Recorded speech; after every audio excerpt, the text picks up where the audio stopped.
हे guys, welcome और welcome back to my YouTube channel. तो guys, आज फिर से स्वागत है आपका जिला सीरीज़ में, जो कि हम कंप्लीट कर चुके थे रुद्रप्रयाग ज़िले तक। तो देखिए, लास्ट वीडियो में हमने 2 वीडियो के माध्यम से रुद्रप्रयाग ज़िले के बारे में जाना और समझा था।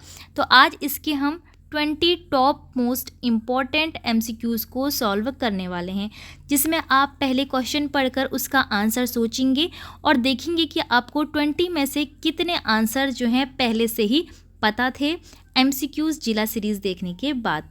ठीक है, उसके बाद आप कमेंट में मुझे ज़रूर बताना कि आपके 20 में से कितने यहाँ पर क्वेश्चन करेक्ट हुए। तो देखिए, अनुमानित था कि वीडियो एग्ज़ाम तक हमारे जिला सीरीज़ कंप्लीट हो जाएगी, लेकिन ये कंप्लीट नहीं हुई है, अभी अधूरी ही है। कुछ ज़िले और हमारे यहाँ पर बच चुके हैं, जिसको कि हम रोज़ अब कंटिन्यू वीडियोस में कंप्लीट करते हुए जाएंगे। तो आप लगातार चैनल से जुड़े रहिए। तो चलिए वीडियो स्टार्ट कर लेते हैं। सबसे पहला हमारा क्वेश्चन है, रुद्रप्रयाग में कोटेश्वर महादेव मंदिर किस नदी के तट पर स्थित है? तो देखिए, हमने जिला सीरीज़ में रुद्रप्रयाग में देखा था कि कोटेश्वर महादेव मंदिर स्थित है, लेकिन वह किस नदी के तट पर स्थित है आपको बताना है। ऑप्शन है मंदाकिनी, सोन गंगा, लस्तर और अलकनंदा। तो इन चारों नदियों में से जो करेक्ट आंसर हो जाएगा वो होगा आपका अलकनंदा नदी। तो अलकनंदा नदी के तट पर कोटेश्वर महादेव मंदिर स्थित है। अब आते हैं हम अपने नेक्स्ट क्वेश्चन पर, जिसमें पूछा है निम्न में से रुद्रप्रयाग का विकास खंड नहीं है। ऑप्शंस है ऊखीमठ, बसुकेदार, जखोली और अगस्त मुनि। तो देखिए, ऊखीमठ, जखोली और अगस्त मुनि ये सभी तीनों रुद्रप्रयाग के विकास खंड है, जबकि बसुकेदार इसमें करेक्ट आंसर हो जाएगा, जो कि रुद्रप्रयाग का विकास खंड नहीं है। अब अगला क्वेश्चन नंबर 3 है, मद महेश्वर का शीतकालीन आवास कहाँ पर स्थित है? तो मद महेश्वर नाथ मंदिर भी यहाँ पर स्थित है, जो कि आपके पंच केदारों में आता है। तो ऑप्शन हमारे पास है गुप्तकाशी, मक्कूमठ, ऊखीमठ और चोपता। करेक्ट आंसर इसमें होगा ऑप्शन सी, ऊखीमठ। मद महेश्वर नाथ का जो शीतकालीन आवास है वो ऊखीमठ है। ठीक है, तो मद महेश्वर की जब शीतकाल आता है तो यहाँ पर ऊखीमठ में उसकी पूजा की जाती है। अब है क्वेश्चन नंबर 4, निम्न में से किस यात्रा का संबंध रुद्रप्रयाग से है?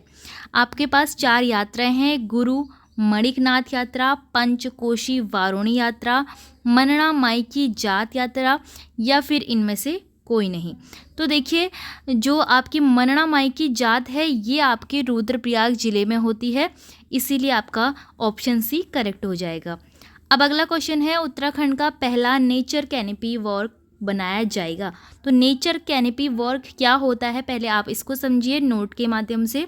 इसमें क्या होता है, प्रकृति और पशु इत्यादि के नज़ारे यहाँ पर खड़े होकर देखे जा सकते हैं, क्योंकि यह बहुत ही ऊंचाई पर बनता है और इसकी वजह से यहाँ पर जो नेचुरल चीज़ें हैं वो आपको देखने को मिलती हैं, तो नज़ारे यहाँ से देख सकते हैं। अब ये कहाँ पर बनाया जा रहा है? ऑप्शन है अगस्त मुनि, चोपता, गौरीकुंड या फिर गुप्तकाशी। तो करेक्ट आंसर इसमें हो जाएगा चोपता, जो कि क्या कहलाता है, मिनी स्विट्जरलैंड भी कहलाता है। तो चोपता आपका करेक्ट आंसर होगा। अब नेक्स्ट क्वेश्चन है क्वेश्चन नंबर 6, जिसमें पूछा है निम्न में से एक गर्म कुंड है। ऑप्शन है अग्निकुंड, रेतस कुंड, मणिकर्णिका या फिर गौरीकुंड। तो करेक्ट आंसर इसका हो जाएगा गौरीकुंड। गौरीकुंड एक गर्म कुंड है। नेक्स्ट क्वेश्चन में पूछा है उत्तराखंड के पंच केदारों में से रुद्रप्रयाग में कितने केदार स्थित हैं?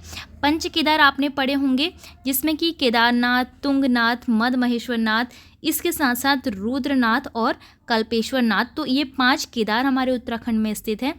रुद्रप्रयाग जिले में 3 केदार स्थित हैं, जो कि मैंने यहाँ पर नोट में आपको बताए हैं। ऑप्शन सी आपका करेक्ट हो जाएगा।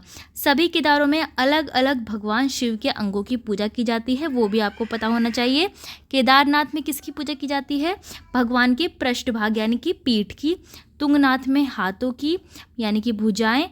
मद महेश्वर नाथ में नाभि की। कल्पेश्वर नाथ में भगवान शिव के बालों की यानी कि केशों की पूजा की जाती है और रुद्रनाथ में उनके मुख की पूजा की जाती है। तो 3 केदार आपको रुद्रप्रयाग जिले में देखने को मिलते हैं। बाकी जो कल्पेश्वर नाथ है और रुद्रनाथ है वो आपको चमोली जिले में दिखेगा। ठीक है, तो चमोली जिले में 2 केदार हैं, ये भी आपको पता होना चाहिए।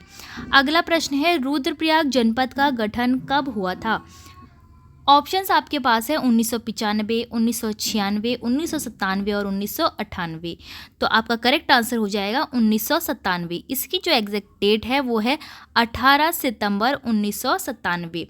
अब जो रुद्रप्रयाग जिला का गठन हुआ था तो वो 18 सितंबर 1997 को टिहरी जिला, पौड़ी जिला और चमोली जिला, इन तीनों के थोड़े थोड़े भागों को काटकर यह एक जिला बनाया गया था, जो कि उत्तराखंड का आंतरिक जिला है। ठीक है, आंतरिक जिला यानी कि जिस जिले से किसी भी अन्य राज्य या देश की सीमाएं टच नहीं करती हैं। क्वेश्चन नंबर 9 में पूछा है, रुद्रप्रयाग में विधानसभा की कितनी सीटें हैं?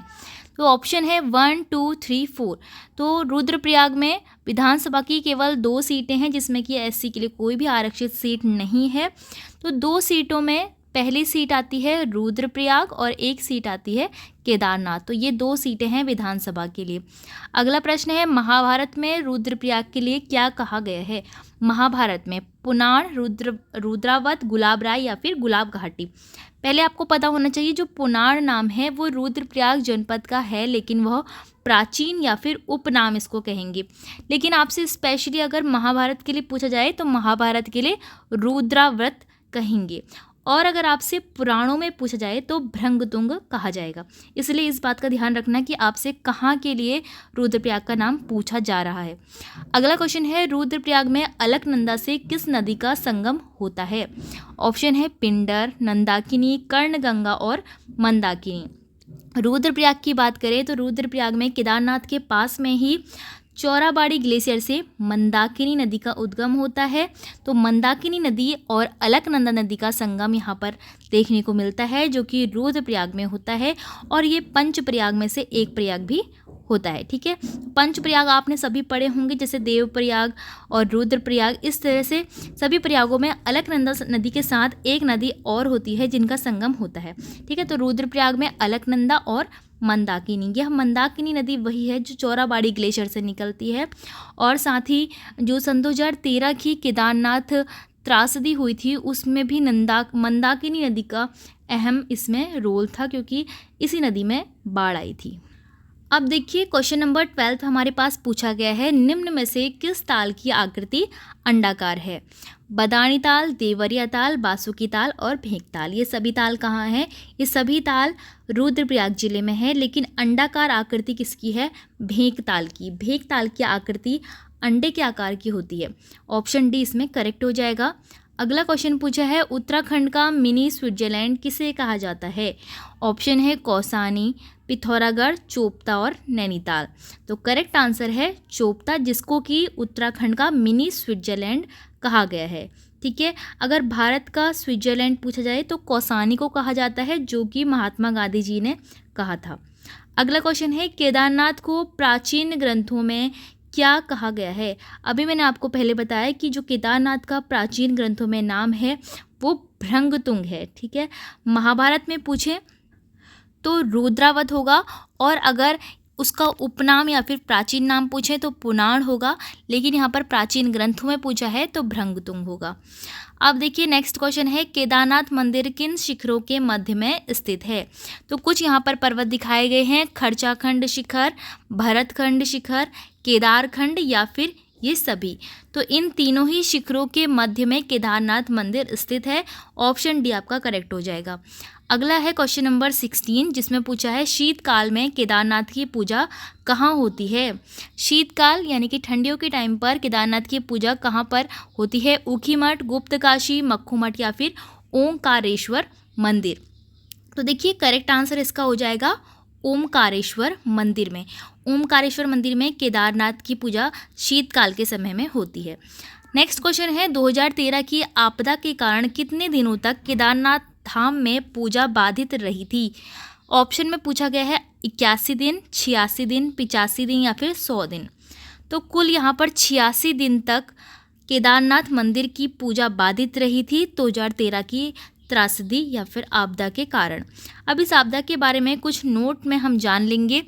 आपसे पूछा जा सकता है कि यह आपदा कब आई थी? तो 16 से 17 जून 2013 को यह आपदा आई थी। अगर इस आपदा का कारण पूछते हैं तो मंदाकिनी नदी में चौराबाड़ी ग्लेशियर का कुछ हिस्सा टूट गया था, इस वजह से यहाँ पर बाढ़ आई थी। अब इस बाढ़ में लोगों को राहत और बचाव का कार्य चलाने के लिए सरकार ने ऑपरेशन चलाया था, रेस्क्यू ऑपरेशन, जिसका नाम है ऑपरेशन सूर्या होप। कई बार ये पूछा भी गया है, तो इसको ध्यान में रखेंगे। ऑपरेशन सूर्या होप चलाया गया और इसी ऑपरेशन के दौरान MI-17 हेलीकॉप्टर, जिसमें कि सेना के 20 जवान शहीद हो गए थे, तो यह दुर्घटनाग्रस्त हो गया था। तो इतना आपको पता होना चाहिए केदारनाथ की 2013 आपदा के बारे में। अब हमारे पास है नेक्स्ट क्वेश्चन नंबर 18, लाल पानी वाला रुधिर कुंड कहाँ पर स्थित है? ऑप्शन है तुंगनाथ, केदारनाथ, मद महेश्वरनाथ या फिर गुप्तकाशी। तो करेक्ट आंसर इसमें क्या हो जाएगा? केदारनाथ में। केदारनाथ में ही रुधिर कुंड यानी कि लाल रक्त जैसा पानी वाला कुंड है। तो रुधिर कुंड कहाँ पर है? केदारनाथ में। अगला क्वेश्चन है, आदि गुरु शंकराचार्य जी की समाधि कहाँ पर स्थित है? तुंगनाथ, मदमहेश्वरनाथ, केदारनाथ या फिर कल्पनाथ। तो यह कहाँ पर स्थित है? केदारनाथ में, लगभग सन 820 ईस्वी में। तो आपका जो केदारनाथ करेक्ट आंसर हो जाएगा, आदि गुरु शंकराचार्य जी की समाधि। अगला क्वेश्चन है, उत्तराखंड का सर्वाधिक ऊंचाई पर स्थित मंदिर कौन सा है? तो यह भी आपका रुद्रप्रयाग जिले में ही आता है। रुद्रनाथ, केदारनाथ, तुंगनाथ या फिर मदमहेश्वरनाथ। करेक्ट आंसर हो जाएगा तुंगनाथ। तुंगनाथ ऐसा शिव मंदिर है जो कि उत्तराखंड में सर्वाधिक ऊंचाई पर स्थित है, यानी कि 3680 मीटर की ऊंचाई पर स्थित है, जो कि उत्तराखंड में सभी मंदिरों में से सबसे ऊंचा है। इसका पर्वत भी पूछा जाता है कि यह तुंगनाथ मंदिर जो है किस पर्वत पर स्थित है। तो एक बहुत ही रमणीय पर्वत है, बहुत ही सुंदर है, जो कि है चंद्रशिला पर्वत। तुंगनाथ के लिए पैदल मार्ग जो है चोपता से शुरू होता है, और अगर इसी तरह आपसे केदारनाथ के लिए पैदल मार्ग पूछा जाए तो वह शुरू होता है गौरीकुंड से। तो यह भी आपको याद रखना है, केदारनाथ के लिए पैदल मार्ग गौरीकुंड से शुरू होता है और तुंगनाथ के लिए पैदल मार्ग चोपता से शुरू होता है। मक्कू मठ में तृतीय केदार तुंगनाथ की शीतकालीन पूजा भी होती है। तो तुंगनाथ की शीतकालीन पूजा कहाँ होती है? मक्कू मठ में। और केदारनाथ की पूछी जाए तो ओंकारेश्वर मंदिर में। अब यहाँ पर एक रावण शिला भी स्थित है, इसको भी आप ध्यान में रखिएगा, तुंगनाथ में ही रावण शिला स्थित है। तो फ्रेंड्स, ये हो गया आपके केदारनाथ यानी कि रुद्रप्रयाग जिले के अंदर स्थित टॉप 20 MCQ। तो आई होप आपके ज़्यादा से ज़्यादा MCQs के आंसर यहाँ पर करेक्ट हुए होंगे। इसी तरह से आपकी अगली जिला सीरीज़ में हम पढ़ने वाले हैं चंपावत जिले के बारे में। तो आपको नोट्स टेलीग्राम ग्रुप में मिल जाएंगे, जो कि आपकी डिस्क्रिप्शन में लिंक दी गई है, वहाँ से आप ज्वाइन कर सकते हैं। इसी तरह से वीडियो को देखने के लिए आपका बहुत बहुत धन्यवाद।